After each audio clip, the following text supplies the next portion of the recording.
talo fatu sa mo le atu no pele le nei vai ngala Afiafi. Ua mapo mai whanua le whaatama soali inga. A o whea ngai lo tātou watu nuu i whea au mangaluenga. Ma lo le folau, ma lo le soifua manuia. O maia, si o tātou Tapuaiga atu i le atua. Le atu wai, le o te a mio tonu wai. Ia e tali mai la o wala watu. Ue la vea ina a o nai le puapua ngā. Ia e alofa mai a te au. Ma whaafonga mai i lau te tātou. Te talo mo le nganga pa ia, tātou ifo matata. Ua mapu mai i whanua whaiva lo watu nuu lo mātou watu. I le whenga ia i whi au mga luenga ue te Tofi ma wala au ina ai le soifua ngā lulue ma le soifua tautu. Whaafitai lau puipuinga le soifua ma le ola lo mātou tamai. I le ala atu i le tai au ma le toifo i mai i malu o mātou wha. Sila fia lau fiona nei Tapuaiga o le a mātou whaia nei. Ia mātou whaia le anganga ma le wha mao ni lava. Ono Yesu ke riso lo mātou alii ma lo mātou whaola. Ua mātou ole ma te talo atua nei lava. Amen. Ole whaita wino la fionga pa ia lo tātou watua. Tusi filifilia ma le nei Afiafi. Ma le evangelia ma reko ma tā upo iono. O te whaita wina nisi whai upu mai le whai upu e fitu.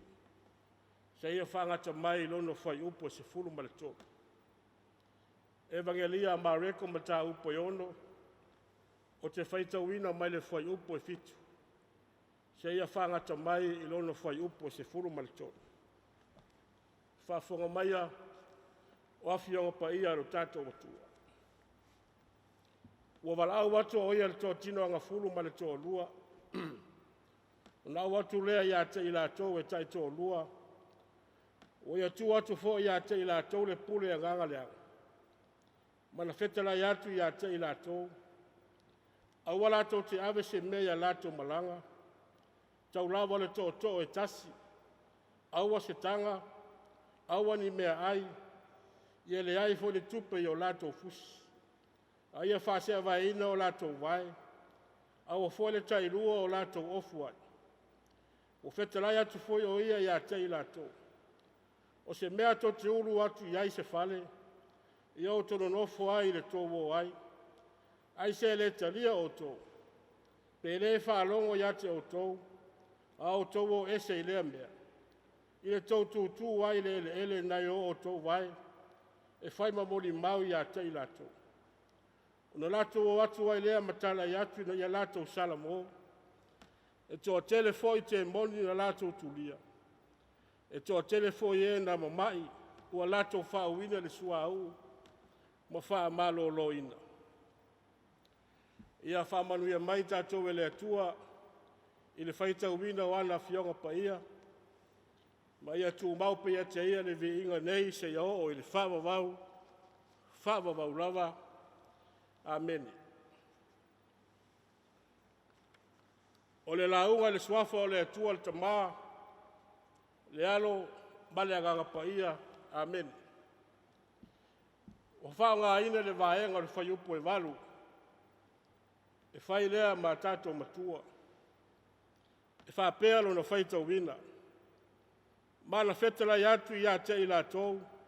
Au walato te ave se mea i a lātou malanga.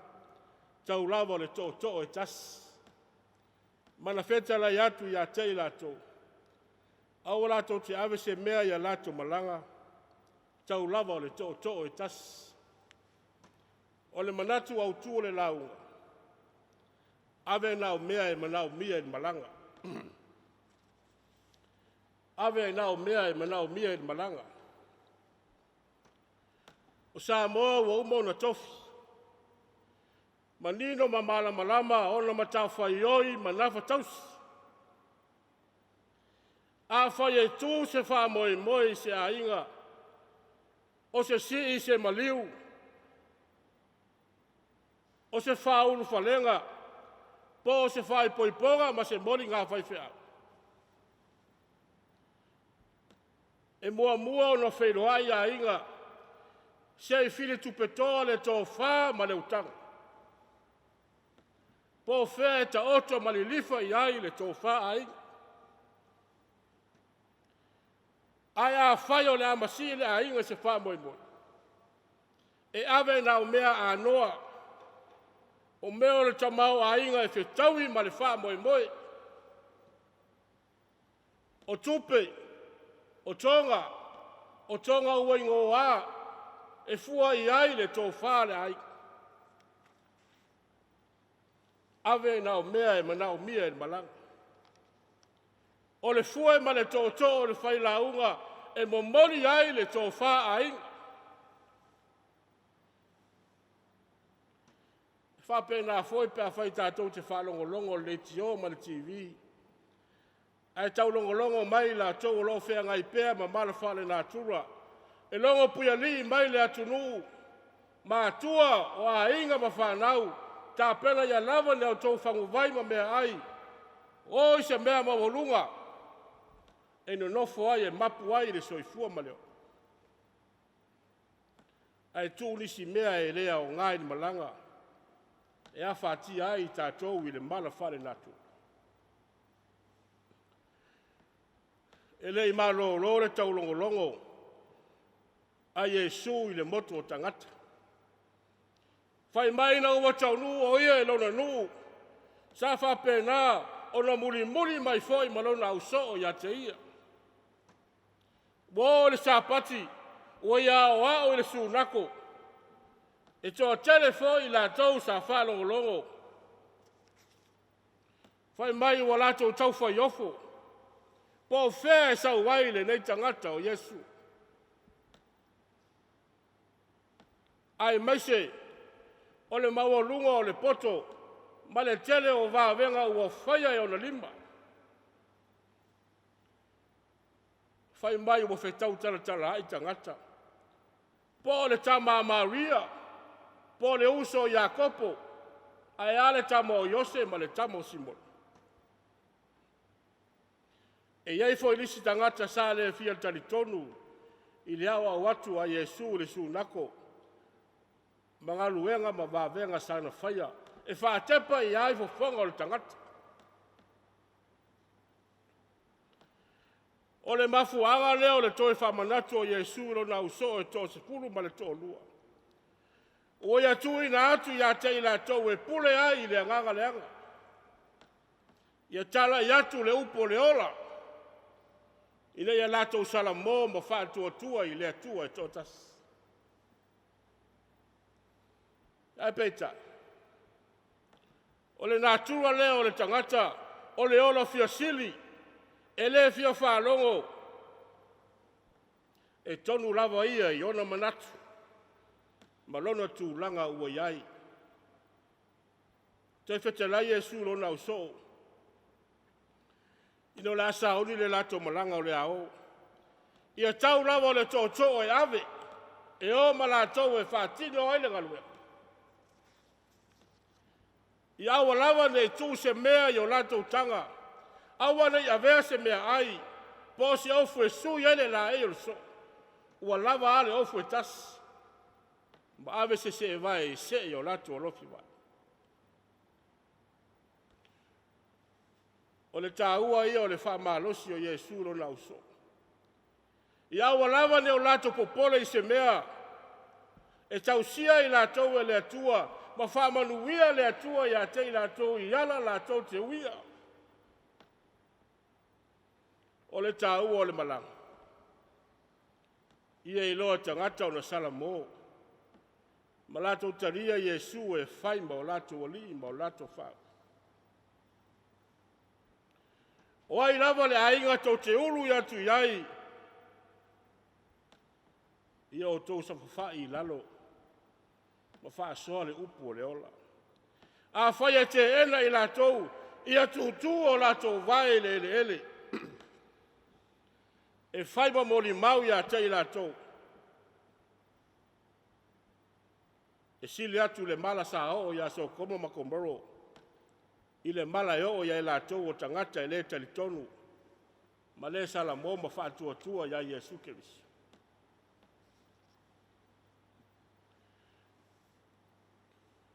A o se whaamanatu lea, mo tātou sa mo le atu nupe.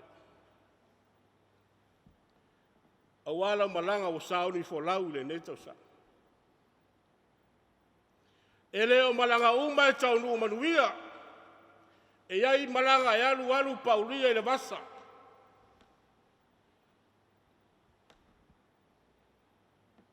O mea tuwai le lata usanga, ua le mawhai o na lafu ai. Ai fotu le tai au fau ma le leta usa. O whaafi tā u le whātupu mai le soifua ma le olo le tangata Kirisiana. A le tua lalo le whailaunga Samoa. Ia tiai mea tuai. Ai tuli i luma so tātou ai. Ia vea Iesu ma tai malanga. Ona manuia lea o tātou whaiwai le nei tausa. Ono Iesu. Amen. O la tātou pepesi le vi inga o saunia la o whai pesi. Tātou pepesi.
tātou te talo.